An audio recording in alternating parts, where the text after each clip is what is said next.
You've talked about having thought partners and having opportunities for people of all kinds of backgrounds to contribute in your communities as employees, and the need to make talent development a space where you create opportunities for people to tap their wisdom and to contribute. Give us some examples about steps that you've taken to accomplish those goals. Well, the first one was really important, that in the fall of 2021, when we were just coming out from under the cloud of COVID-19, when we'd been, as everyone in the industry and frankly most of the world, was strapped financially with just, we weren't bringing in new residents, and it was we had lots of expenses we didn't normally have. It was a tough time. We made the decision to invest in a director of talent development that started in the fall of 2021. I'm incredibly proud that we made that investment. This is like, put your money where your mouth is that you can say that you're committed to this work, but at some point there are resources that are going to be required. We added this role for director of talent development. His sole purpose is to develop the talent that already exists in our organization, but hasn't yet shown itself or hasn't come into its own. So there's, not to get down a rabbit hole, but Warren Buffett talks about this concept of the ovarian lottery and being born to the right parents in the right country and the right skin color and the right money. The great ovarian lottery. So what's Warren Buffett's ovarian lottery story? I love that story. The idea with Warren Buffett's ovarian lottery is that he says, obviously he's a bright man, but he's also a really, really lucky one. And had he been born with a different skin color, a different gender, in a different place, to parents who weren't as wealthy and weren't as educated, all of that could have gone for nothing. And he even uses the example, he had two sisters who were equally bright, equally passionate, equally ambitious, but they didn't have the same opportunities that he had, even though they were born with the same parents, the same socioeconomic level, all of that. They didn't have the same opportunities simply because they were girls.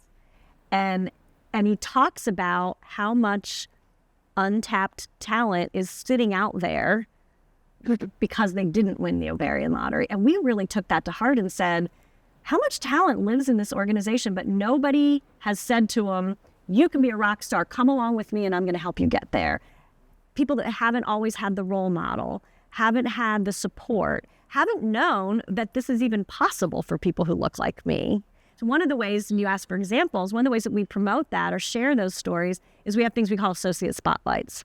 And we've selected associates who have really wonderful Brightview stories. Maybe they started as a CNA and they're now an executive director, just all these different stories.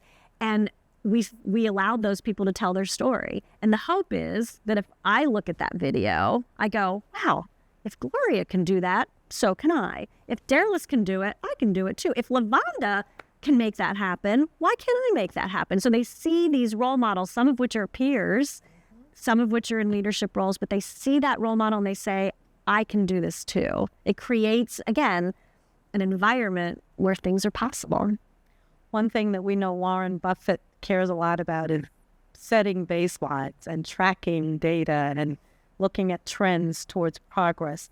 What have you done at Brightview to try to accomplish all of those things, especially around talent development? Well, this I would say is a work in progress, but it's deep progress. The work will never be done. When we started this work in earnest, we captured baseline data. So we had baseline data back in 2019, so that on a whole bunch of different metrics, so that we could hold ourselves accountable over time for continuous improvement. So we're looking at things like promotions, people on development plans, merit increases, performance reviews, separations. Is it possible that you tolerate things from one population that you don't tolerate in another and have disproportionate termination rates? Those kinds of things.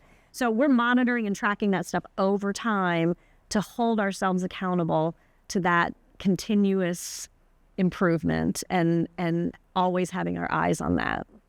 We know that there was a survey put out by Argentum and other leaders in the senior living industry that's asking really important questions about opportunities and challenges regarding diversity, equity, inclusion, and belonging. What are your thoughts about that experience? Honestly, I found maybe the greatest value in the survey in completing it. And we feel like we have a long way to go, but we feel like we're invested in this work, and we are committed and focused on it, and we've made huge strides. There's a long, long, long way to go, but we're in a good place. And then I fill out the survey and I go, we're not doing that. We're not doing that. We just started to dip our toe into that. We already made the decision. We're not doing that. This work is so dynamic and so multifaceted. There's no one thing that an organization can do and come out on the other side of this with an A+ grade. It's just not a one-stop shop. Even if you say, we hire the most incredible, advanced, just fabulous, diverse talent, if you don't create an environment that they want to stay in, didn't do you any good to bring them in. If you don't create an environment where people feel like they can make a difference and that they can be their authentic selves, it doesn't matter who you recruit.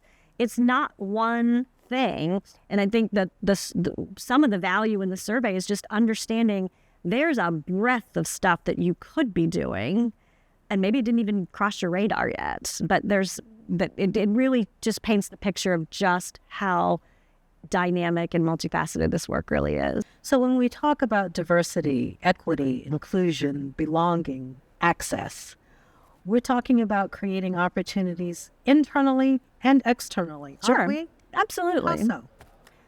Well, internally, we talk about our customers being anybody that we come in contact with. It might be the family member, it might be the resident, it might be the UPS driver or the guy delivering food in the back door.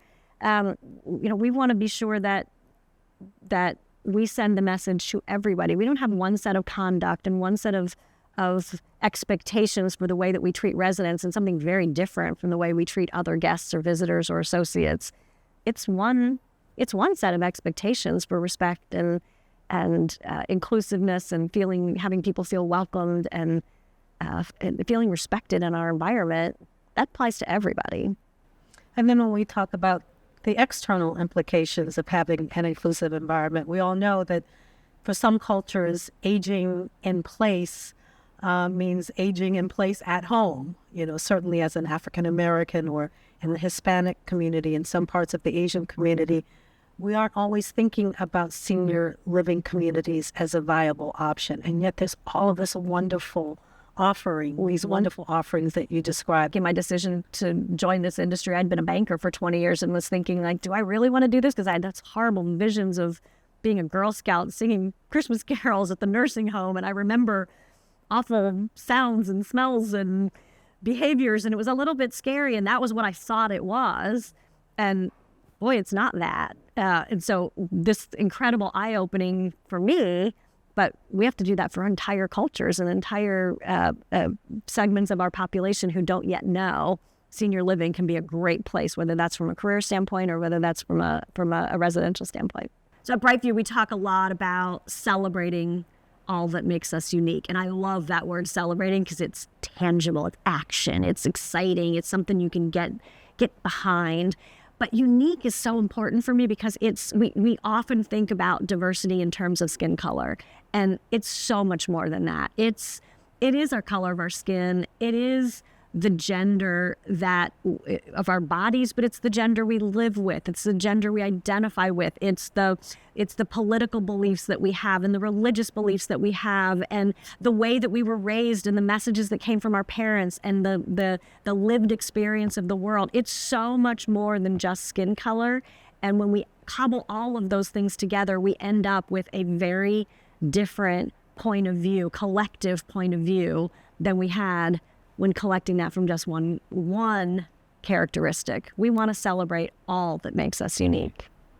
You're tapping all kinds of wisdom to provide the quality service that I've seen for myself the senior living industry provides.